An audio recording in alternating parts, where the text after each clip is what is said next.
A9 and A95 trunk roads, Dalraddy To Slochd Compulsory Purchase Order, the A9 and A95 trunk roads, Dalraddy To Slochd Trunking Order, the A9 and A95 trunk roads, Dalraddy To Slochd side roads order, and A9 trunk road, Dalraddy To Slochd extinguishment of public rights of way order. Because there are objections to these orders which have not been withdrawn, a public inquiry will be held.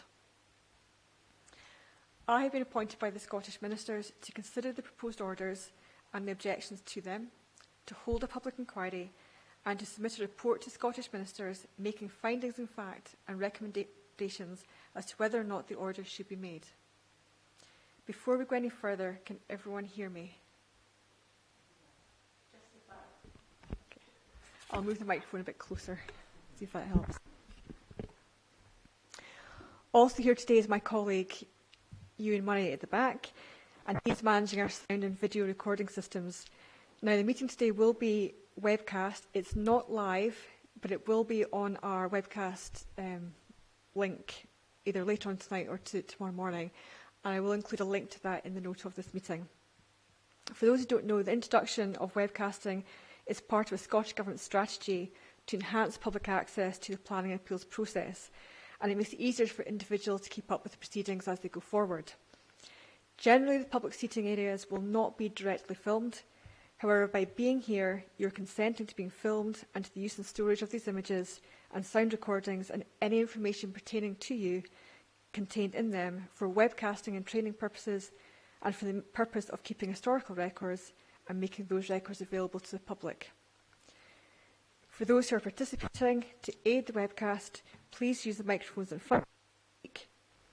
Please press once to switch it on and off. The red light lights up when it's on, and please don't lift it up by the microphone itself because they are a bit fragile. So just some housekeeping announcements. Please can you all ensure that your mobile phone is switched off during the meeting. There's no scheduled fire alarm to take place this afternoon. If the fire alarm does go off, there's an exit to the back there. We should go around to the back of the building and meet in the field over there, or exit by the doors here and just make your way again to the field over there. Toilets are straight down the corridor and in front of you through the doors. Ladies on the left, gents on the right. There is an attendance list. I think most of you have signed it. If not, could you make sure you sign it before you leave? Just by your name, email address, or organisation. It's just so I have a record of who attended the meeting for sending out the note of the meeting at the end. Does everyone have a copy of the agenda for today? I do have some spare copies, if anyone would like one.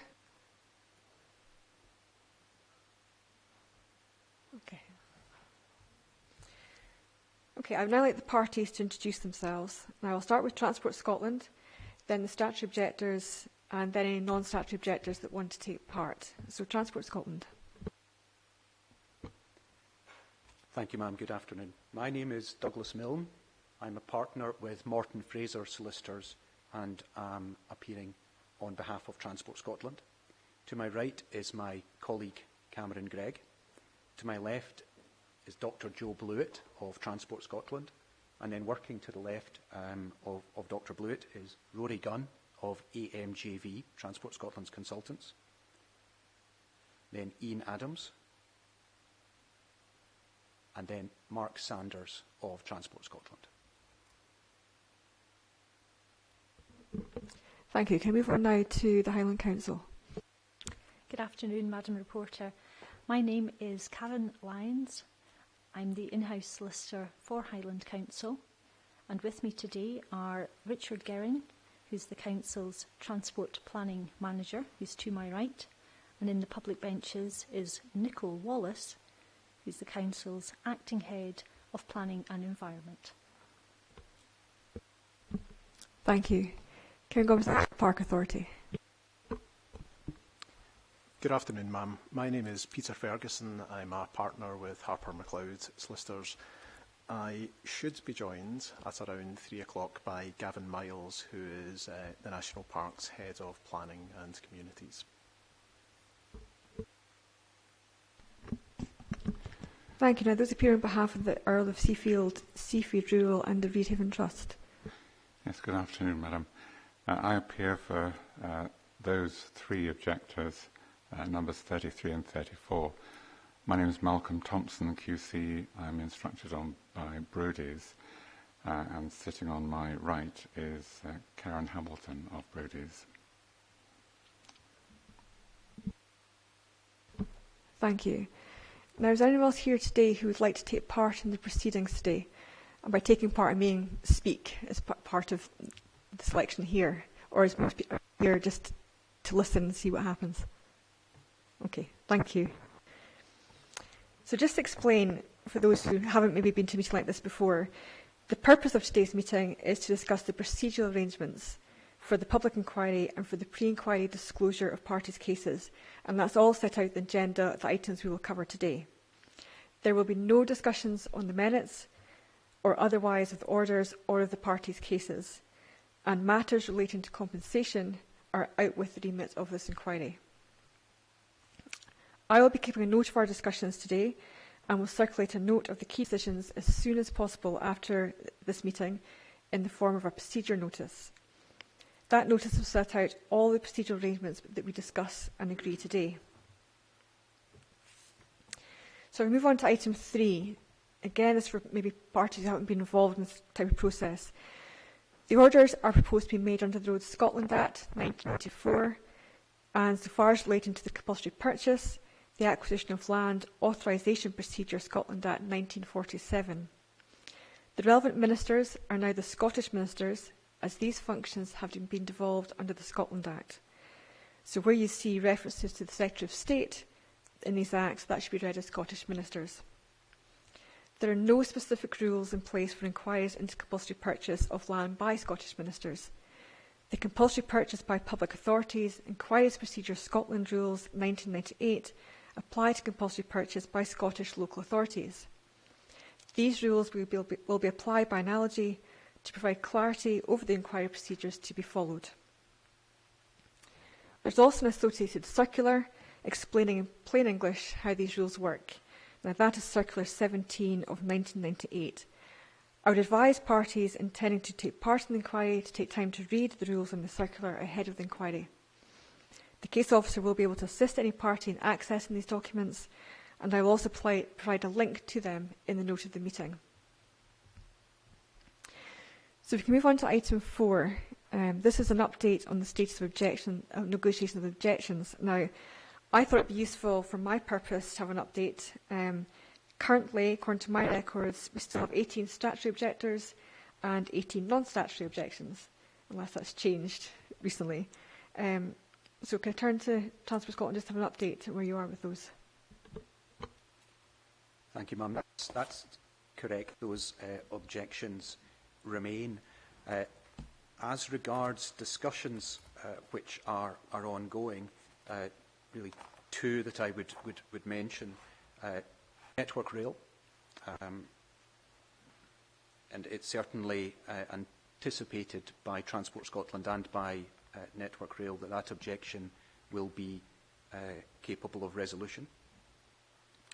And there are also discussions ongoing with Seafield Estate, if I may refer to them that way for short. Now, those discussions will continue. A draft undertaking has been prepared, and I don't think I need to say anything more about that, but parties will no doubt keep your office updated, ma'am, regarding the progress of those discussions and whether it's possible even to narrow the issues between the parties.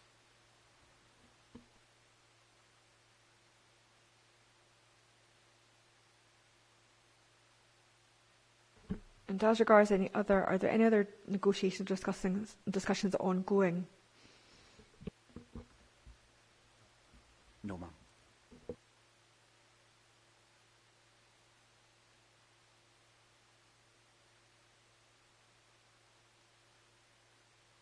Mr. Thompson, is there anything you'd like to add to that? Not really, thank you very much. It's true that negotiations are ongoing, but probably best not say anything more about that at the moment. Thank you. Okay, thank you. Item 5 on the agenda was looking at the provision of a non-motorised user facility between Aviemore and Carr Bridge. Now, I understand Mr Miles won't be here till about 3:15, so I would propose moving that further down the agenda. Again, for those who maybe haven't been involved so far, this is a discussion we're going to have as to the scope of the inquiry and whether this should be considered in or out of the inquiry. I will move it down to hopefully maybe after item 7. We could do after item 8. We'll see how we get on and where we are when it comes in. So if we move on to item 6. Now, this is about participation and the structure of the hearing of evidence. And it's really about who wants to participate in the oral sessions. I will come on to the structure, but at this stage, I just want to understand who wants to take part. Now, by participating or taking part, what I mean is that in an inquiry session, those taking part would ask questions, would cross-examine, and also be subject to cross-examination by the promoter. In the case of a hearing session, you would take part in a round-table discussion, which I would chair, and there'd be an agenda that came out before that discussion to aid the discussion around the table. So that's what I mean by participation or taking part. It's not just simply turning up and observing, which you're more than welcome to do. Anyone can do that. But I'm speaking about someone who wants to take part.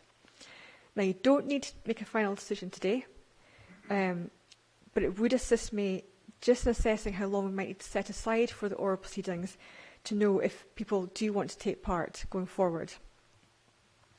Parties who have made representations on the matters to be considered at the oral sessions that we will have, and we'll come on to those, can indicate that they wish to participate in response to the procedure note, and that is 14 days after you get the procedure note. You need to contact the case officer to indicate whether you want to participate. So just a flag there. That will be in bold in the procedure notice, so you are aware of what needs to happen at that point.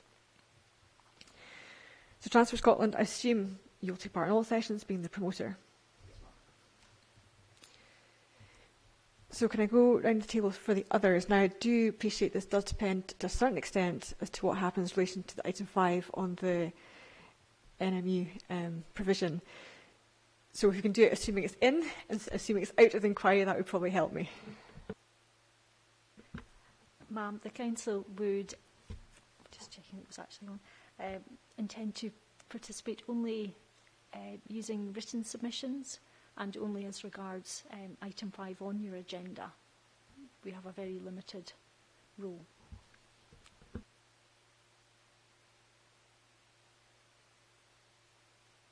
Thank you. On the assumption that the NMU issue is relevant and appropriate to be dealt with by further procedure, then the National Park would intend to be involved in further procedure, and our current thinking is that a hearing session would be the most appropriate forum to explore these issues.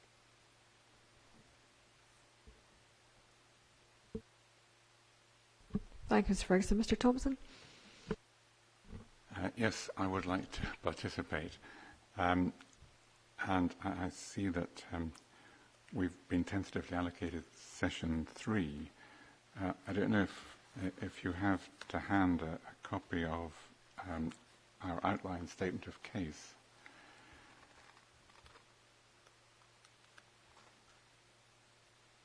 But it might be easiest to make reference to the headings there.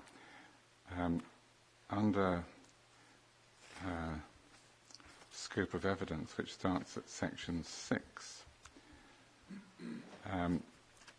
the impact of side road orders, and the next heading at 6.9, formation of new private means of access, we would hope to participate in an inquiry session on those. The next heading, 6.16, compensatory planting. If that matter's still live, a hearing session might be appropriate for that.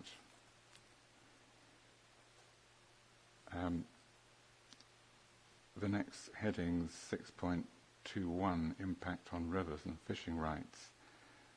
A written submission might suffice for that matter.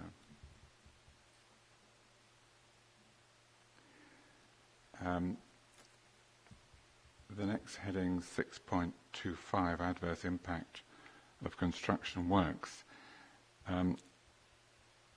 I don't know whether anyone else is objecting about that. If they are, then respectfully, a hearing session might be appropriate to discuss the nature of the problems. If these objectors, however, are the only objectors, then it might be convenient just to have a written submission explaining about that matter. The next topic, 632, contamination of water courses. Again, with a view to being as economical as possible with inquiry time, probably a written submission accompanied by a relevant report could probably address that matter.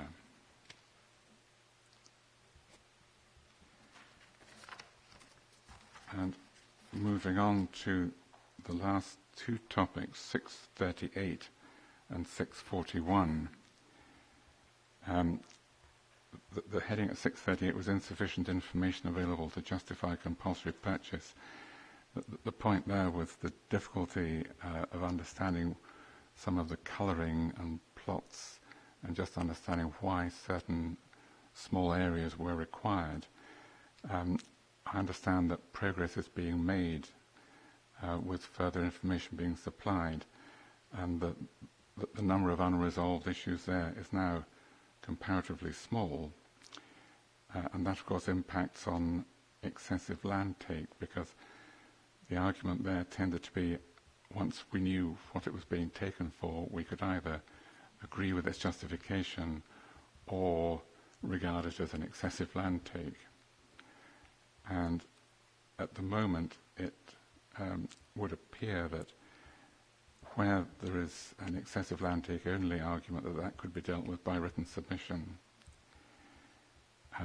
Some of the justification for the land take would fall into one of the earlier categories, which is in contention, an access road related matter, and that would be covered in what we would propose as an inquiry session. But we've been endeavouring to smooth the progress by opting for written submission where that was possible.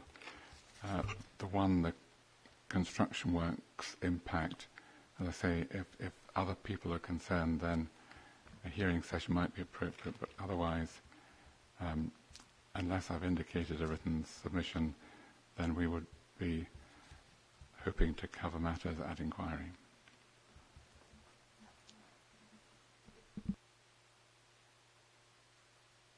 Thank you, that's very helpful. Mr. Milne, do you want to comment on that? Sorry, ma'am, may I have 1 minute to take instructions on the proposal? Thank you.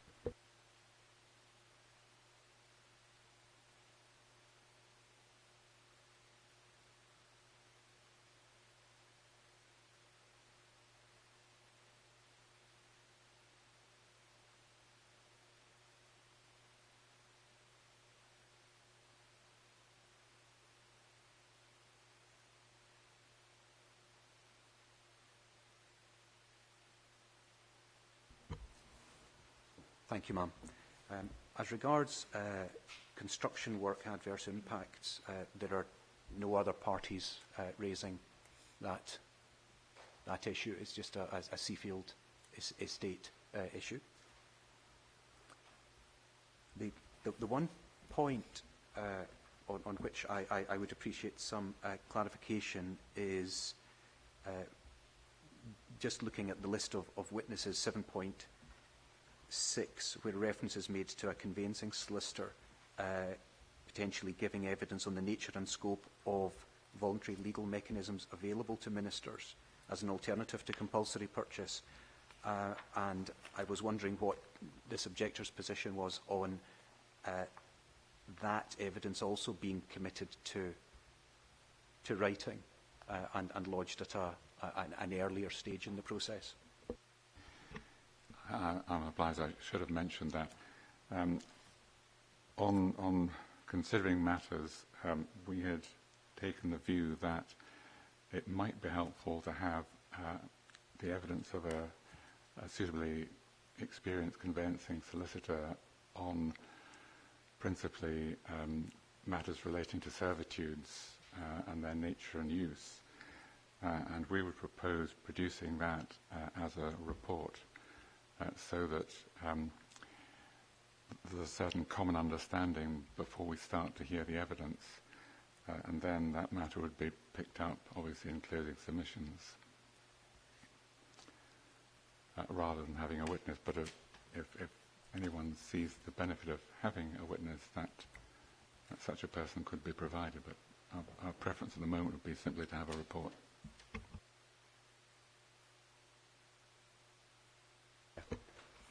Thank you, sir. The promoter's position is the same, that it would be helpful to have that evidence committed to writing in the form of a report. I'd go as far as to say I suspect that there will not be that much between the parties on what the legal position is, but it would be helpful to confirm that before we consider the evidence. So that is our shared position on how to deal with that aspect of the evidence. Sorry, just clarify. Would that be a report from Seafield Estates in a form of written submission that you would then comment on, or we're looking at some kind of joint report setting out an agreed position? I was going to suggest that what would be useful would be for the parties to start to discuss now what could go into a statement of agreed matters. Now, whether that will be able to go as far as setting out an agreed position on the law, I'm not sure. We'll need to start the discussion to see if that's possible.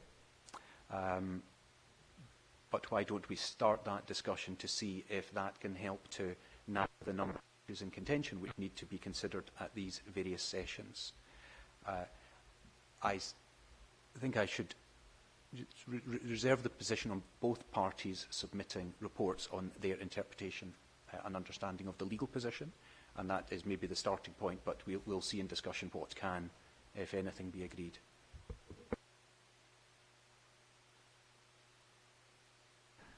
I would propose at least starting the ball rolling by producing my report. If it contains matters that can't be resolved, then it may be necessary to have a contrary report briefly identifying the areas of non-agreement.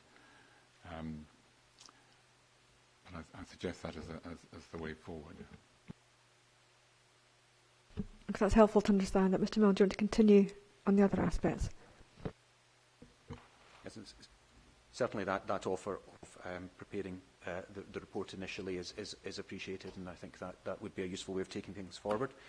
As regards the headings which Mr. Thompson identified and proposed procedure in relation to each of those, the promoter is in agreement with what has been suggested. The only point of clarification that I had to seek was in relation to legal issues. But as regards the split between inquiry, hearing and submission, the promoter agrees with these objectors' position.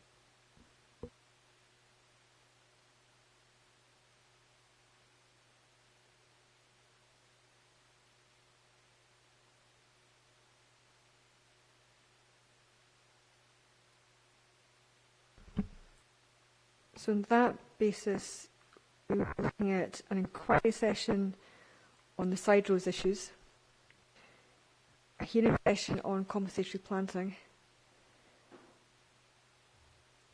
and everything else being dealt with by on the objective are raising the same construction impact issues as Seafield raised.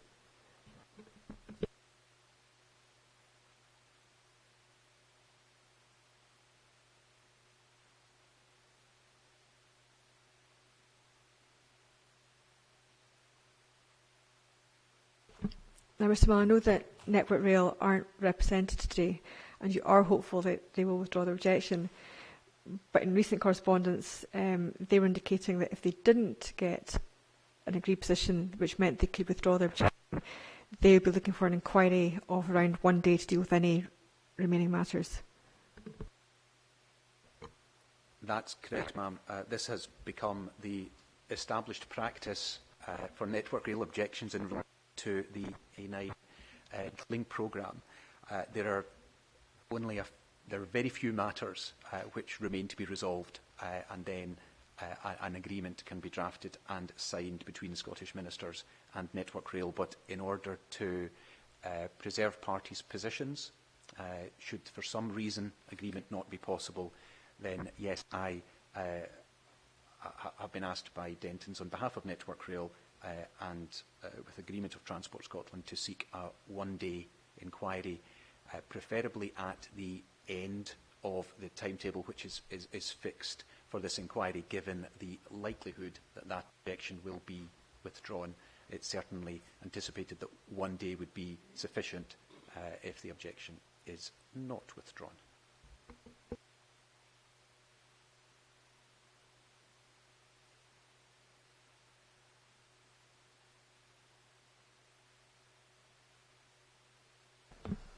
Now, when I sent out the agenda, I did set out Annex 1, the proposed structure of the various sessions.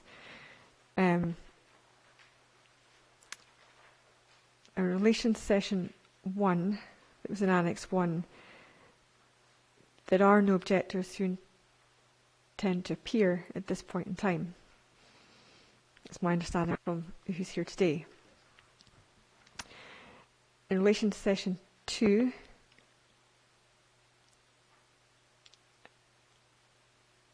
again, there are no objectors here today. The Highland Council I had put in there,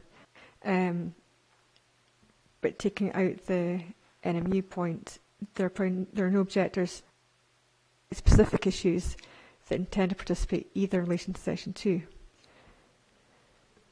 Session 3, obviously we've got Seafield Estates, and Session 4 we've got Network Rail, and we may have this other session in relation to the NMU, subject to the outcome of submissions on that. What that does mean is that obviously all these other objections are still before me. I still need to consider them and come to view on those objections because they have not been withdrawn. And it may be I'll have to deal with some of the issues through written submissions, because there may be points come out of those objections which I feel need a bit more clarification, which I wouldn't get because the objectors are participating. But I'd make that clear in the procedure note, how we would deal with that, just so I can sweep up any residual issues for when I come to write the report. I don't know if you were intending to submit a further written statement on the outstanding objections, particularly where parties have submitted a further representation as part of this process, and what your thinking on that was. Yes, ma'am. The promoter's intention would be to submit a report drawing all of the objections together in relation to what you have identified and we agree with in relation to Session 1, accompanied by a brief submission to sit on top of that report. The promoter's feeling is that that would hopefully assist you when it comes to drafting your report for ministers, as I say, as a way of drawing everything together. So not just in relation to those parties who have made further representations, but all of the outstanding objections. Now, that theme runs through the site-specific issues as well. Of course, it's hoped, it's anticipated that the response letters sent by Transport Scotland to the objections contain a full statement of what Transport Scotland's position is. But again, preparing written submissions, which hopefully can be relatively brief, is thought to be a helpful way of ensuring that you have all of the information drawn from one, themes identified where that is appropriate. Okay, I think that would be helpful to help me to narrow down any issues.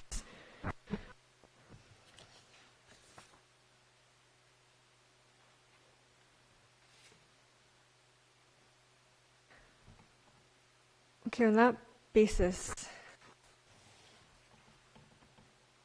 having a day set aside for Network Rail at the end of the session,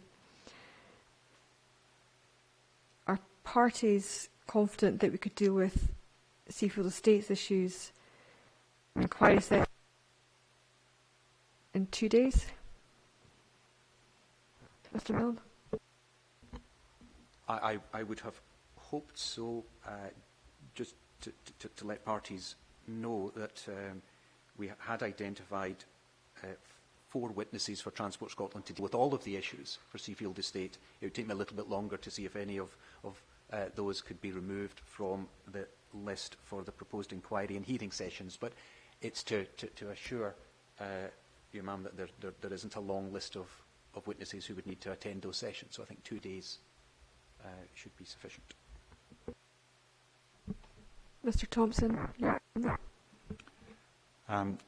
I would have thought that 2 days was a little optimistic for both Transport Scotland and Seafield Estates evidence on these matters.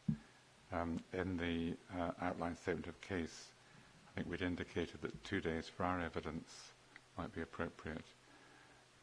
So even allowing for some of that to be cut back through written statements in the hearing session, I'd have thought 3 to 4 days might have been more realistic.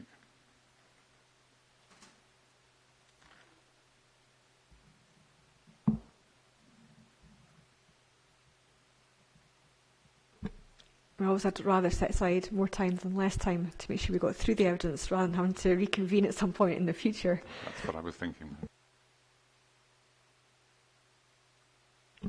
And subject to the position on the NMU, coming back to that point, I think Mr. Ferguson suggested that could be dealt with by way of a hearing. The Council suggests maybe written submissions. Mr. Milne, do you have a view on how you think that should be dealt with, if it's within the scope of the inquiry? Ma'am, if the NMU objections are within the scope of the inquiry, the promoter's position is that they would want an inquiry session to be fixed, just to make sure it's entirely clear that there is the ability to make a motion for an award of expenses.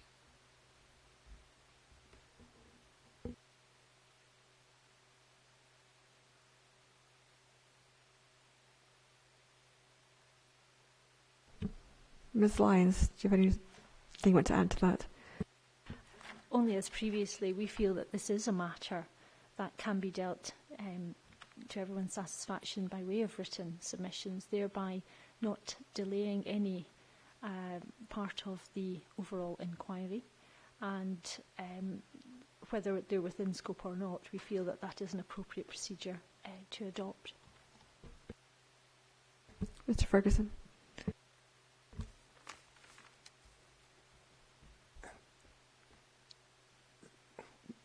The ability to lodge an award of expenses is hardly an appropriate basis for fixing one particular procedure ahead of another.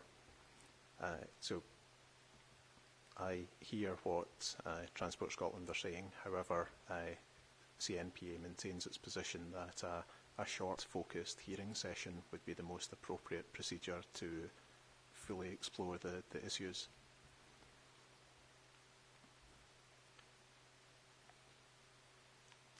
Mr. Milne did indicate in discussions before we commenced at 2 o'clock a motion which I understand he intends to make, or at least a suggestion as to further procedure. And it may be that the end game is related to that discussion. Sorry, I'm slightly in the dark here about this motion. This is suddenly all sounding rather mysterious, for which I apologise. Mr. Ferguson is obviously awaiting Mr. Miles' attendance and is going to put my proposal to him. May I explain to the reporter what we discussed? I don't want to overstep the mark. Or at this stage, I'm quite happy to say, could we anticipate a day Given that's the stage we're at, yes. Yes. And then we can come back to that once we've heard the submissions in motion under item 5. Yes. So you get a chance to discuss it with your client. Indeed. I do have provisional instructions, so depending on where we get to, I will be able to handle this. The main reason for requesting that the issue is put back was in the event of you having any particular questions which Mr Miles is better placed to answer than I am. But I do have instructions and I can deal with the agenda items as they stand.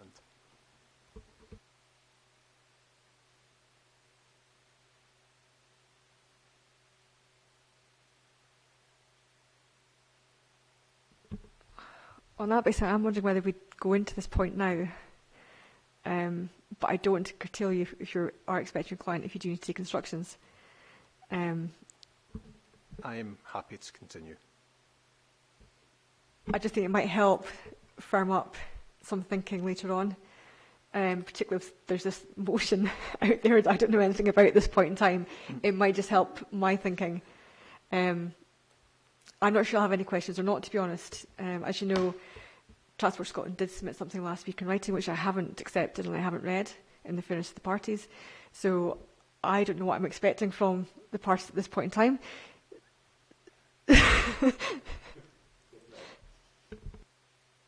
This promised motion. I had a discussion with Mr Ferguson and Ms Lyons just before today's proceedings began, and what I was instructed to put to both of these objectors was an alternative way of dealing with the issue as to whether the objections which have been made are relevant and should be considered further, or whether you, ma'am, have otherwise have sufficient information before you to enable you to report to ministers. Now, I did, of course, submit a copy of this submission, which I'm intending to make last week, which I know you've not read, accompanied by a report which has been prepared to support further procedure, so contains a lot of information, but helpful background information to explain the basis, the factual basis of my motion, my submission. What I had suggested to the authority and the council is, given their respective positions in relation to my submission, and given the time that could be taken up this afternoon going through the detail of what I have to say, that rather than do that today, then the objectors could be invited to make their responses in writing. So my submission, accompanying report and documents would be accepted, and the objectors would respond within, say, 2 weeks, in order that, ma'am, you can make a fully informed decision at that point as to whether these objections can be excluded, or if you have enough information to report, or if you require further information and therefore should fix a further oral session. And it's at that point where Transport Scotland would want to maintain its position that this objection did not merit further consideration, so they would want to make the motion for expenses.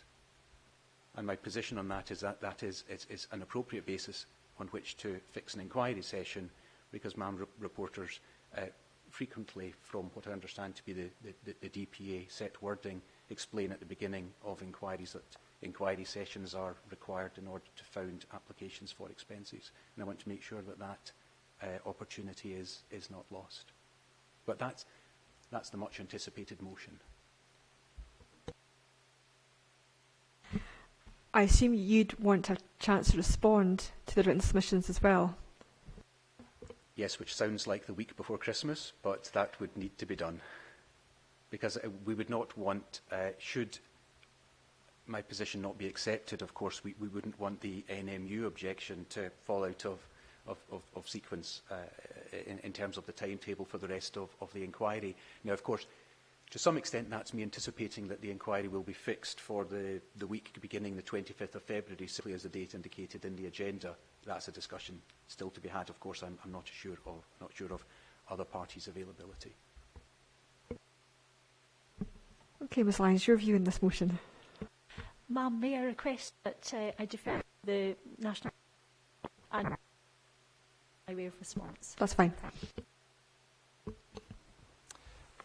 Yes, ma'am. I think there is merit in CNPA responding. The submission which has been made, I would regard the submission which has been, it's not been lodged yet, but the submissions which we have had sight of, it partly relates to the relevancy of the CNPA objection, but it also goes into, in some detail, the merits of the arguments. Basically, the argument, the question is, to what extent have the objectives been met? The objective in relation to delivery of NMU. And the argument being put is that, or as I understand the argument, that isn't, CNPA's objection isn't relevant to the inquiry. So my suggestion would be that CNPA respond within a fortnight on the relevancy and sufficiency points. And depending on the outcome of that, there would then be a further submission on, a further written submission on the merits of the document.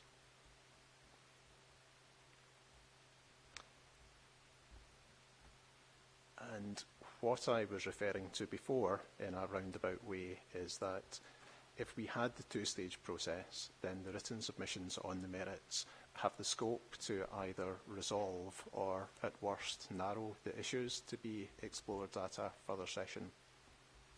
But I think it would be helpful to have a hearing session scheduled such that if there are any remaining issues following the written submissions, then the session is there and we can work towards it.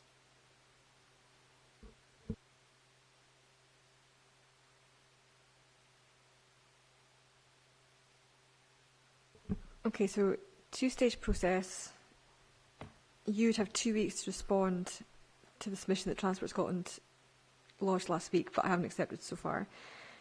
Transport Scotland would then have 14 days to 7 or 14 days to respond, because I'm conscious of the timetable. If we get into the timetable looking at other inquiry sessions and lodging inquiry statements or hearing statements, it's how this fits into that process. So as Mr Mills said, I don't want it to lag behind, and so I need to think about how that two-stage process, if we think that's appropriate, would fit into that timetable and still maintain the overall programme, giving people ample opportunity or sufficient opportunity to respond. And there's Christmas and New Year in between all that. If it would help, we could certainly respond to the elements of the submission which relate to relevancy and sufficiency within 1 week, and perhaps a further week for Transport Scotland to respond.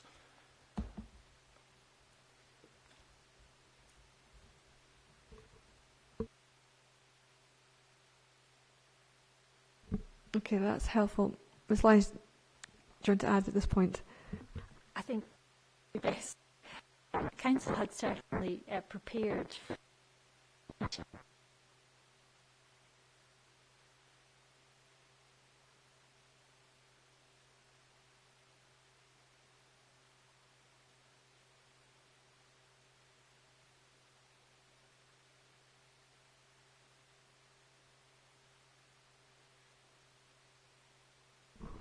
think it must be trying to tell me something. Oh, it's now gone red. Probably hear from me twice. How dreadful.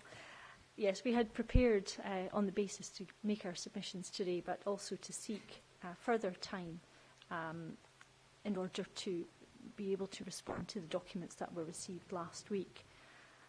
Council's position is therefore neutral as to whether we proceed to make submissions today or whether that's continued, and certainly the outline and timescales that you've been referring to and other parties have referred to, and Council would certainly work within these timescales.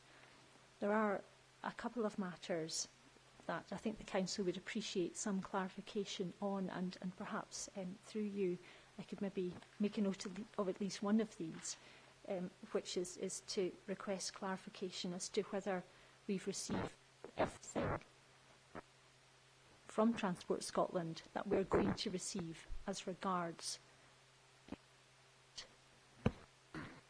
The other matters are points of detail and ones that you won't be familiar with yet, and which I would be happy to take up direct with Mr Milne if this process is to be followed.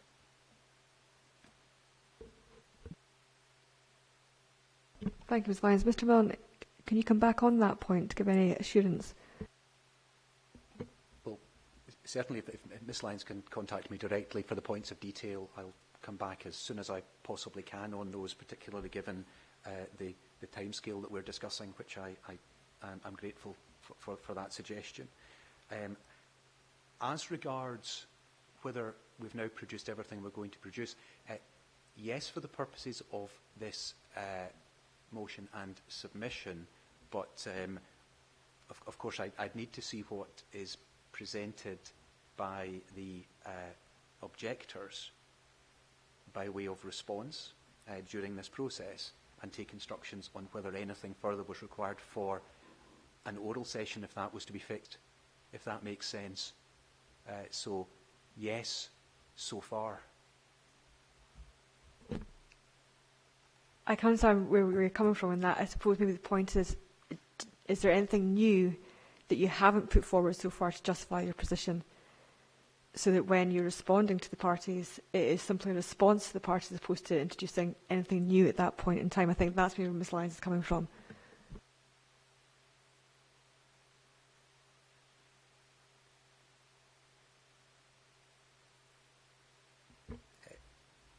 Again, the answer may be informed by what we hear from the objectors. If they expand upon their grounds of objection, then we would need to consider that and respond to that. But if there is no expansion on the argument as articulated to date, we do not anticipate anything new, no new information. The report was prepared with a view to giving a very full explanation of the promoter's position on work done in relation to the NMU route.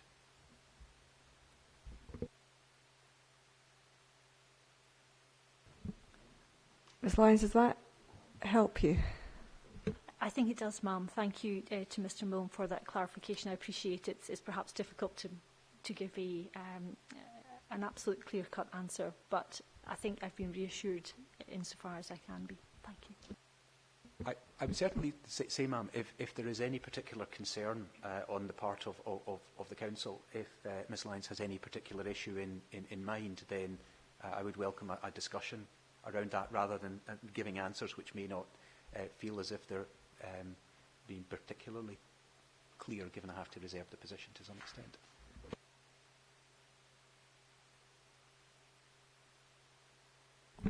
Just going back to this two-stage approach, so I can understand it, and how it would fit in with the overall inquiry process, I think it would be helpful if parties, one, put your response in within a week, and Transport Scotland respond within a week.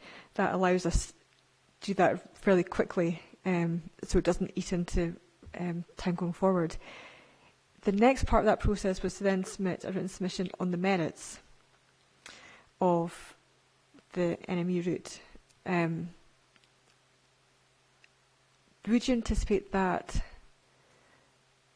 on the assumption we have some form of oral session on any remaining issues, forming a hearing statement, stroke inquiry statement, or would you have that in addition to what you're thinking of written submission is going to be? I was thinking about this on the basis that the documents which we now have and which will be formally lodged are, I have been proceeding on the basis that these would be Transport Scotland's written submissions in relation to the merits argument, which CNPA would respond to, and hopefully that exchange of written submissions followed by Transport Scotland's comments on CNPA's response. That would identify whether there are any remaining issues for a hearing session or an inquiry session. So in effect, anything that's left over after the written submissions would form the agenda for the subsequent session.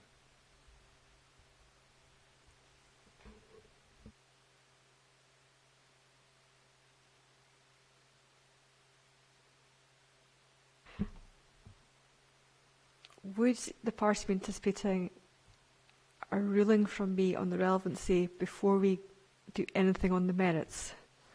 I think we get that clear.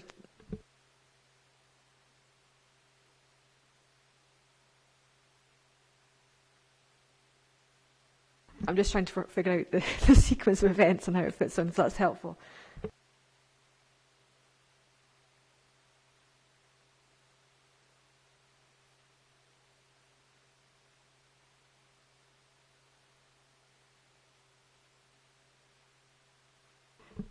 If that is a sequence of events, then maybe at the point I make a ruling, I stipulate what further procedure and how we're going to deal with it at that point in time, and how we will deal with the merit points in Transport Scotland's submission going forward. Because I'm conscious I would want to ensure it was fitting into a timetable,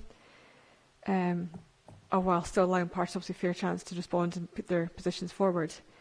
And it may be, depending on what procedure I thought was most appropriate, if it's to be included, we would opt to go for maybe a written submission that would also act as a hearing statement, narrowing down the issues. So maybe there might be a hybrid type process at that point, just to ensure that it is going to fit into the timescale, looking at oral sessions starting week commencing 25th of February, which we'll come on to for availability. But I think we can do that in the time that we've got. I would give parties adequate opportunity to respond. I'm not trying to curtail that at all, or curtail how you do respond. It's just trying to make sure the process is efficient and we're not duplicating effort with written submissions and hearing statements and other things going forward. I think that's a perfectly workable solution.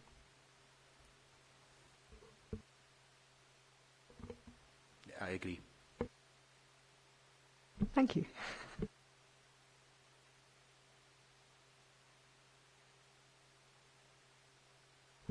Okay, so on that basis, so we can firm up on the dates for that ahead of my note of this meeting going out.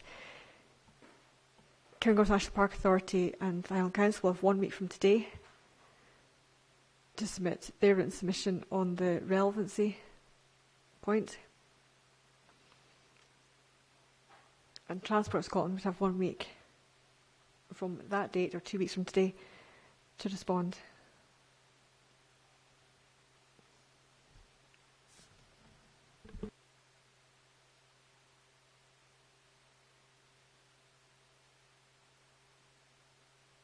So that's 10th of December for the responses, and Transport Scotland have to the 17th to comment.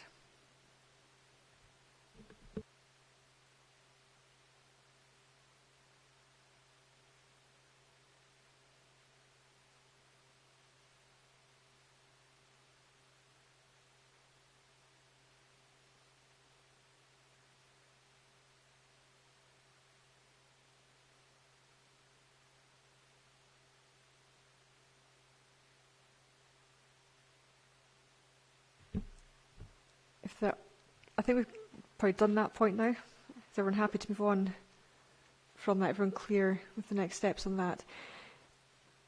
If there are any other legal issues, can you raise it as soon as possible, so it doesn't affect the running order of any of the oral sessions? Closing submissions, we will do that in writing after the close of the inquiry or oral sessions. Timing would be agreed at the inquiry, and as usual, objectors would submit their closing submissions first, and Transport Scotland would follow a few days after. So we can discuss that in the context of the oral sessions.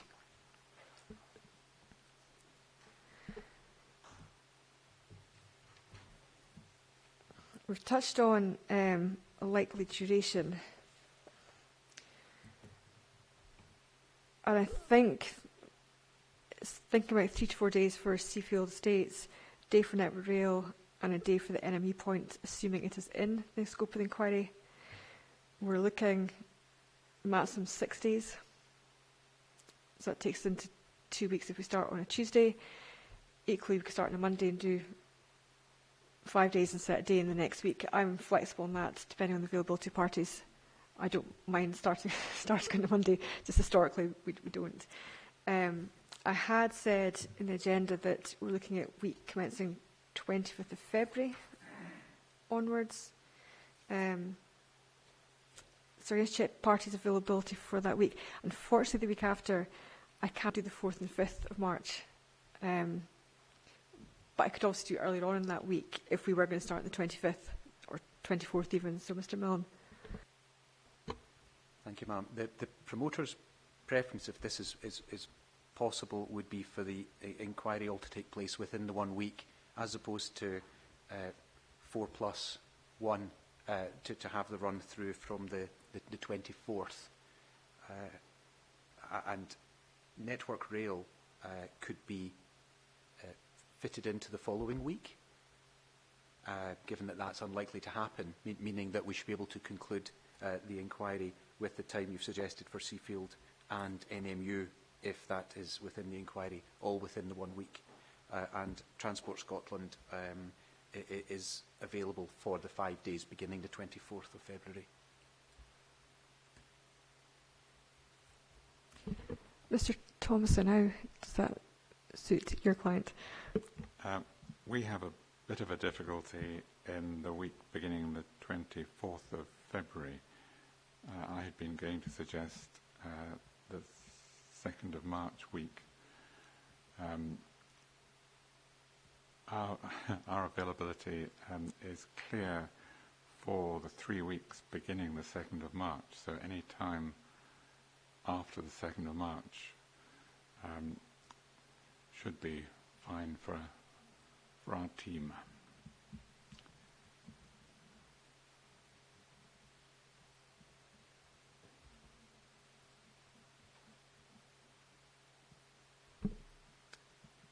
To give us sufficient time to allow the inquiry and hearing session for Seafield Estates, I would have to move it to week beginning 10th of March, because we are looking at 3 to 4 days consecutively.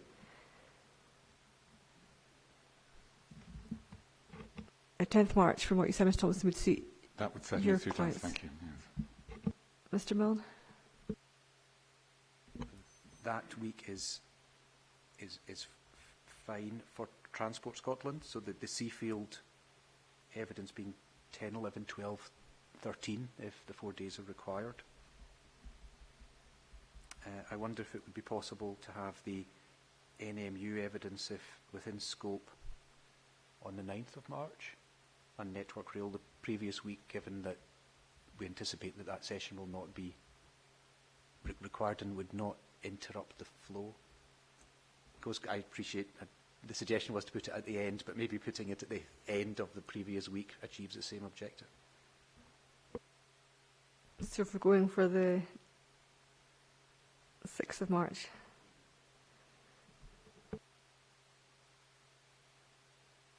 I wouldn't suggest that we're bringing any of the dates forward so as the whole inquiry is led, the lodging dates, etc., are led by the Network Rail session on the 6th. I think we could still work from the inquiry effectively beginning on the 9th.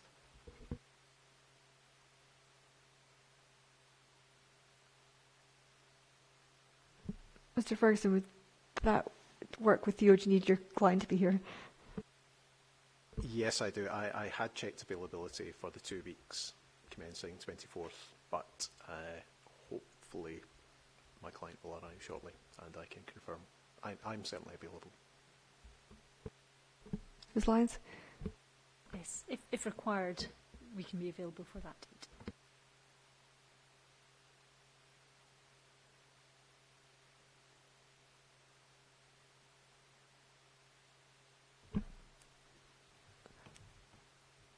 You can hopefully confirm by the end of the meeting, but hopefully we can then say Network Rail, 6th of March, the NMU matter if it is relevant on the 9th of March, and then Seafield Estates 10th to the 13th of March.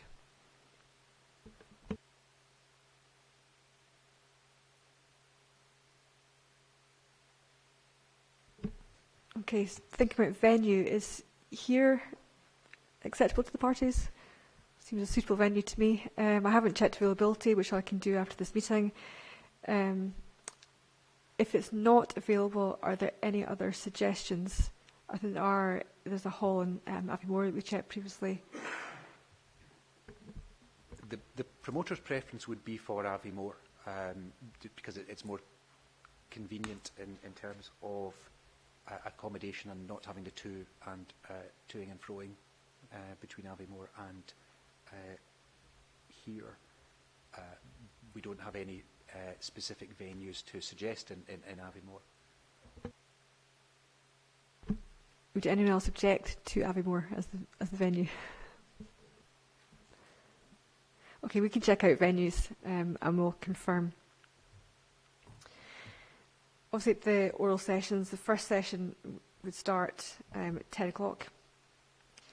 On the subsequent days for Seafield Estates, we'd start at 9:30, and we generally sit until about 4:30, 5 o'clock, depending on whether there's suitable break in the evidence. There will be short breaks in the morning and afternoon, and a break for lunch for about an hour starting about 12:30 and 1. We are webcasting today's proceedings. We may webcast the oral sessions. There's not been a decision on that. We need to check availability of equipment. But we would let parties know in advance if the sessions are to be webcast. So think about the prior disclosure of cases now. For those parties who haven't been involved in this type of process, there are a number of written exchanges which need to take place before an oral session to ensure that each party is fully aware of the case to be made by those on either side, so there's no surprises, nothing coming out on the day of the oral sessions. So at this point, we're thinking inquiry session for Network Rail and for the side roads issues for Seafield Estates. Question mark the NMU point at this point in time. For those sessions, I require an inquiry statement, which is similar to statement of case. It must set out the particulars of the case of the party intends to put forward, the list of documents which are to be referred to, and specify the witnesses who are to give evidence, the scope of their evidence, and who will be leading the case and cross-examining the other parties. Now, this will be required to produce no later than 14th January 2020. Now, that's 6 weeks from today, and I have taken account of the Christmas and New Year period in fixing that date.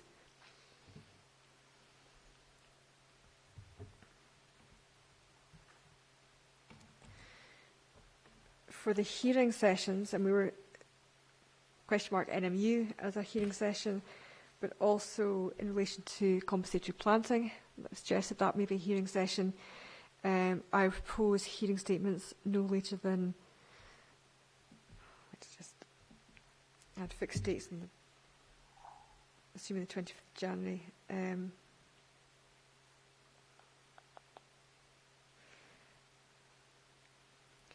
No later than the 11th of February.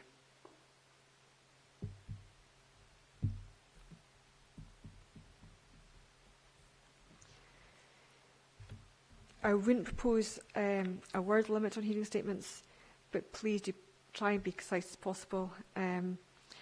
Provide full statements of your case that you're going to put forward. Again, list the documents to be referred to and specify the witnesses and who's going to speak to what in the hearing statement. Now, all documents must be submitted at least 4 weeks before the start of the inquiry. So I would suggest that they are submitted on the 10th of February.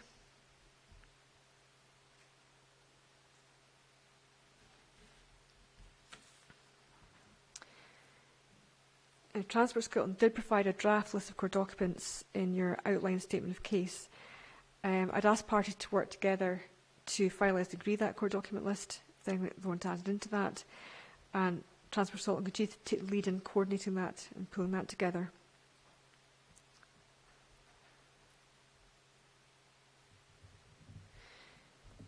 Now, for those giving evidence in the inquiry sessions, I need precognitions from them, which is a written statement of evidence, which should be no more than 2,000 words, and this should be submitted no later than 2 weeks before the start date. So, if we're assuming we're starting on the 9th of March, looking at those being submitted by the 24th of February. Ma'am, may I request that there isn't a word limit, but precognitions are accompanied by a summary?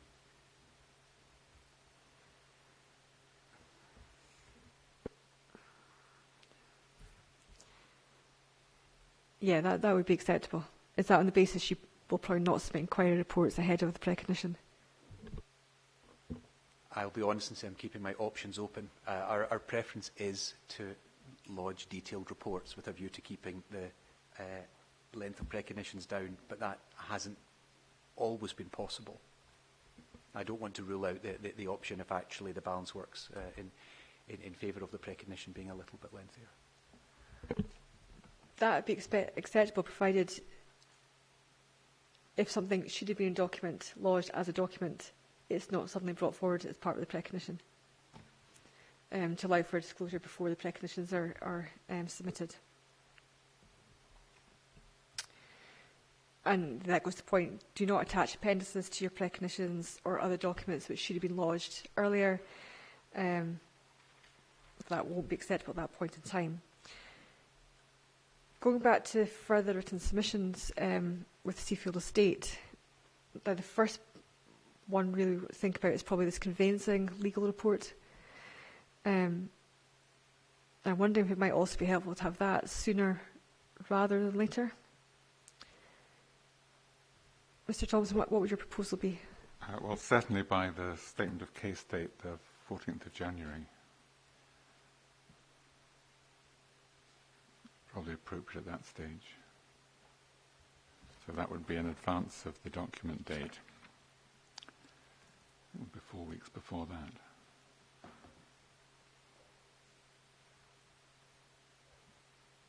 Mr. Mill? Yes, that makes sense. I think that's a good suggestion.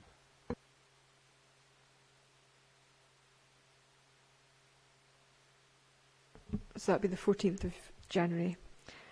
And I would allow Transport Scotland 2 weeks to comment on that.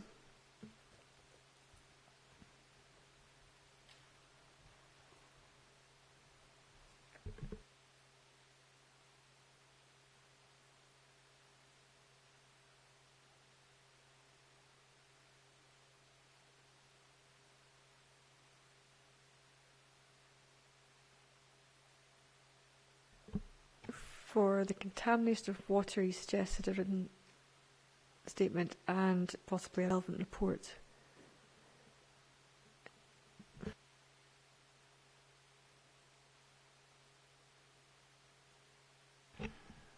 The document date might perhaps do for those, on the basis that they wouldn't be a subject of further discussion in the inquiry or at the hearing session.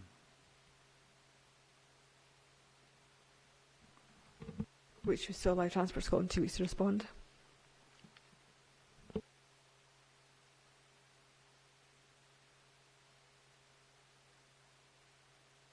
I wonder, Madam, if I could just ask, having slightly lost the plot, the contamination of watercourses hearing session, the compensatory planting hearing session, is that in the 4 days beginning the 10th of March, or is that subject to a separate date? No, I was thinking it would be in the four days. So we'd start with the inquiry session and then we'd roll into the hearing sessions at that point. Mr. Mullen, was that your understanding? And I think the 3 to 4 days the 4 days we've allocated would be sufficient time to do that. Hope so.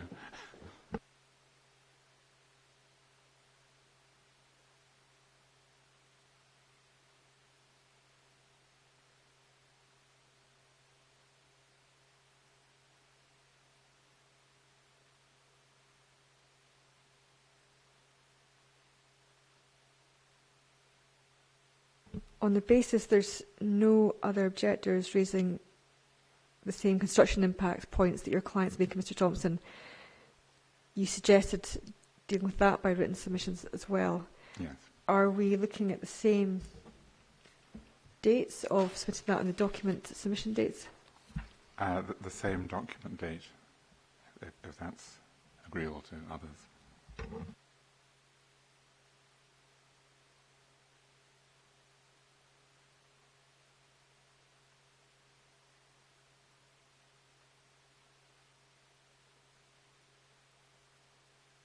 And then would there be a separate written submission on any remaining issues around excessive land take insofar as they weren't being dealt with in the inquiry session? Yes, that would be the proposal. And again, the same date proposed for that? Again, the same date for submission? Yes.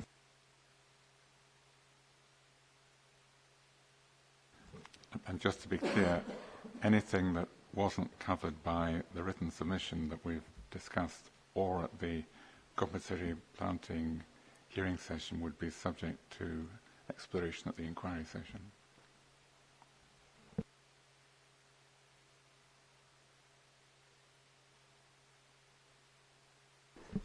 Mr. Miller, are you content with that?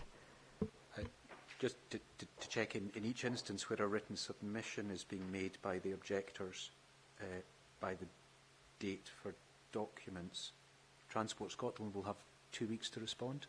That's the general rule. That would be the general rule. You have 2 weeks to respond to the written submissions that have come in.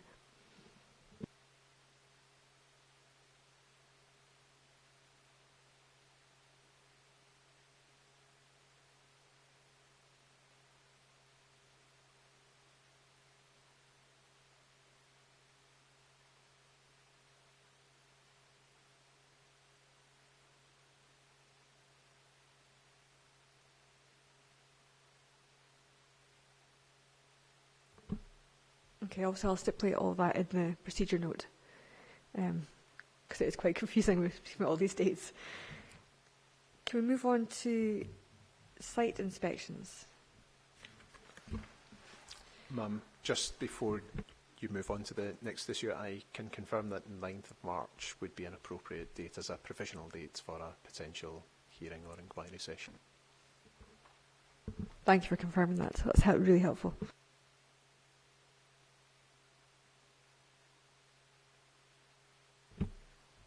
Okay, so site inspections. Now I have already familiarised myself with the general area, locations where there are objections, but I think it would be useful to do some accompanied site inspections at certain locations, particularly as for a lot of the objections, all I'm going to have before me is the written material, the objection and Transport Scotland response. Now, I did set out to the agenda in Annex 2 a list of site inspection locations. And really, these have come out of the site-specific objections and a lot of the issues around the Abbey Moor area, which I think would be helpful for me to look at. I've also put in there Seafield Estates land, if there's any residual areas that you thought would be useful for me to go and visit at that point in time, depending on what's left over. Mr. Millen, do you think I've missed anything on that? Is there anything you'd like to add to that? Nothing missing. We did have a question about Linwilg railway cottages and the inclusion of that, because the only reference that we could find in the materials to the railway cottages was in a response sent by Transport Scotland to objector number 12 regarding noise mitigation. Now, ma'am, if you are wanting to undertake a site inspection, your Transport Scotland would want to make contact with the owner-occupier of the property, because she's not objecting. No, so they're not a party to the inquiry. Linwilg railway cottages? Oh, I see where you are. Okay. Yes, in the Abbey Moor section. Okay, I will double check why I put that in since you've come back on that comment. Okay. It's referenced in objection response to 12 and 17.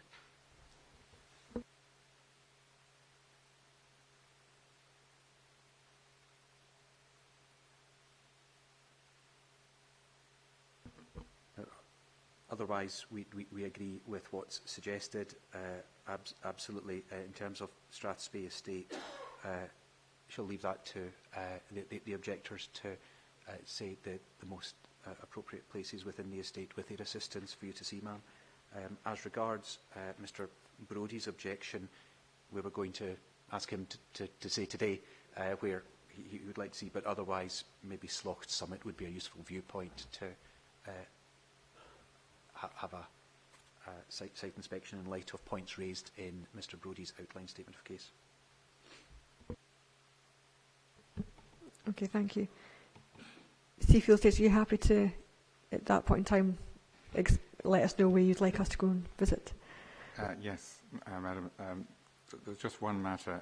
My understanding of these matters is that it's normal for a reporter to do an unaccompanied visit of the various sites before the evidence, and then perhaps an accompanied visit afterwards.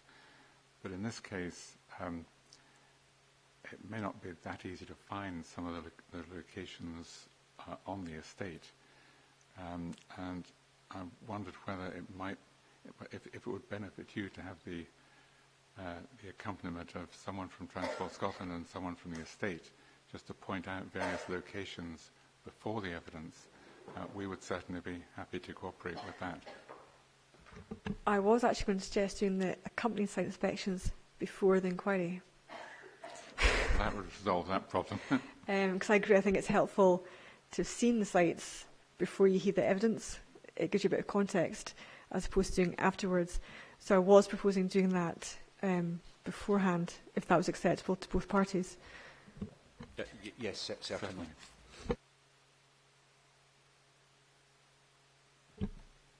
One, I'll call it a difficulty that we may have is that obviously being an accompanied site inspection, normally expect more than just the promoter and the reporter to be there. I can't imagine Seafield Estates want to go to everything on the list because of a lot of the properties have no bearing on your objection at all, which does make it slightly trickier. What I can get my office to do is to contact those objectors in those properties to let them know that we would be coming to do an accompanied site inspection, and invite them to be there, so that I'm not just there with you. Obviously, I wouldn't travel with you or anything, but I think it would be perceptually better if one of the objectors knew we were going to be doing the site inspection, and two, they were invited to attend the site inspection, even if they weren't taking part in the process going forward. Yeah, we'd certainly be happy with that, ma'am. Or alternatively, what has been happening for the other A9 projects is the promoter, or rather their consultants, have been contacting the various parties to let them know about the site visit, and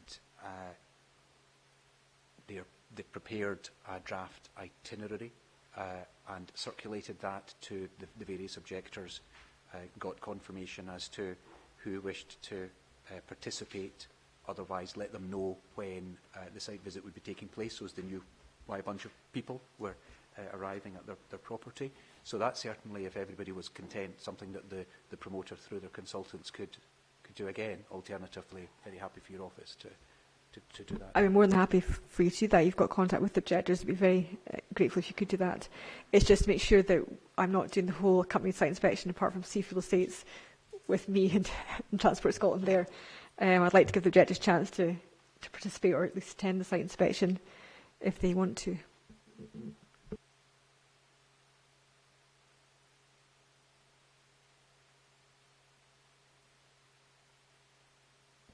So thinking about provisional dates to do the site inspection, bearing in mind parties' availabilities and things like that, and the submission dates, if we're looking at 2 weeks before the inquiry, we're into that week, the 24th of February, which doesn't suit Seafield Estates. Does the week before that, week beginning 17th February?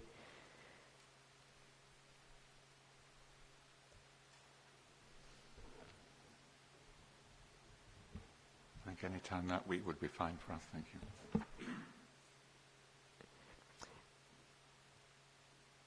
It would be some point week beginning 17th of February.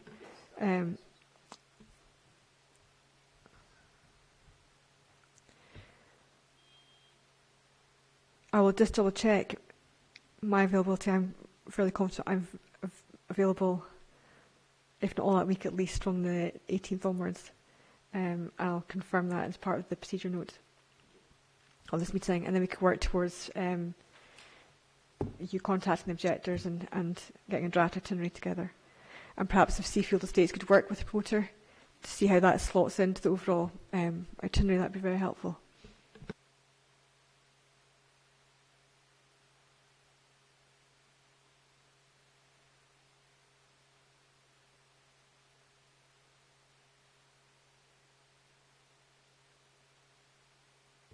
Okay, so moving on to some miscellaneous matters now.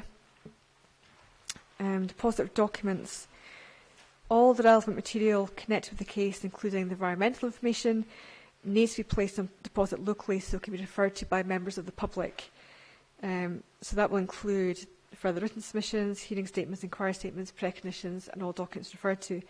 Now, I think in previous cases, Mr. Billen, Transport Scotland have put a laptop into our local library and kept that updated. Is that what you intend to do in this case? Exactly, that's our proposal again here. Libraries are not keen on receiving the volume of documents that would otherwise be sent to them in hard copy, so we'll provide them with a laptop and keep it up to date. Our proposal was Aviemore Library. Now, unfortunately, Aviemore Library, like many others, works on the basis of restricted opening hours. Opens on a Wednesday. It's not open Monday, Tuesday, I think, is what I've been told. But that's the way it is, I suppose, with the documents otherwise being available on your office's website. So it would open Wednesday to Saturday, is that right?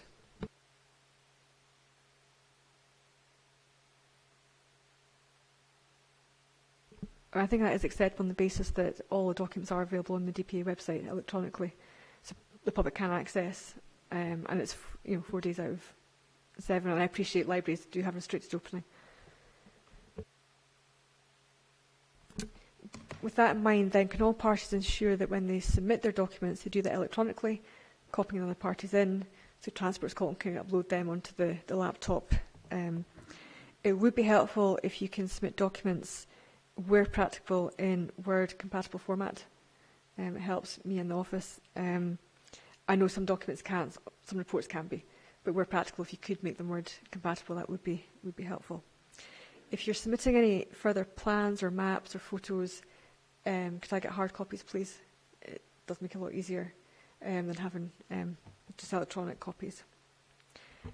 Ma'am, with that in mind, in terms of documents which don't fall within that description, plans, etc., certainly, again, over the other A9 inquiries, Transport Scotland has tried to avoid turning up at inquiry with vast numbers of hard copy documents. So the intention here, again, would be where possible to proceed at inquiry on the basis of the use of electronic documents. We'll certainly look into the provision of screens. We'll not be able to work completely paperless, I appreciate, but it would be, I think, to the benefit of us all not to be producing vast numbers of copies of each document in hard copy.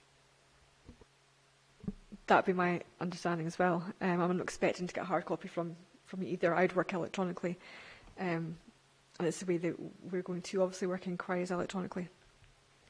Is everyone happy for exchange to be done electronically? Okay, as we said, all the documentation will be available on the DPA website, and I'll put a link to that website in the note of this meeting.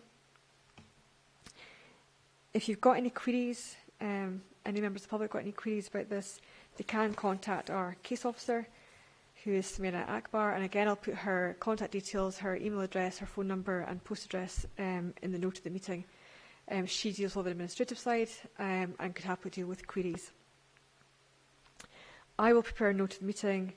I will just set out the procedures we've discussed and agreed, and that'll be submitted to or sent to everyone who is here today, which is why, if you haven't put your details on the attendance list, if you could do so to make sure you get a copy of the note of the meeting. This is quite an important document. It's obviously an important reference point. It sets out the dates, it sets out the procedure. So if you are thinking about coming along, then it is a quite good point of reference going forward. It will also be published on the DPA website too, so anyone can view it.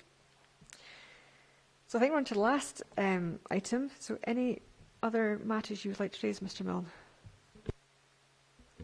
Nothing else to raise from the promoter. Thank you, ma'am. Thank you. Ms Lyons? Nothing on behalf of Highland Council, thank you. Mr Ferguson? Mr Thompson? Yes, thank you. Well, thank you everyone for participating. It just remains for me to thank you for your assistance today. I know it's been a bit complicated with these motions that no one knew anything about, but I think we've got a good basis going forward. So just wish you all a safe journey home and thank you again.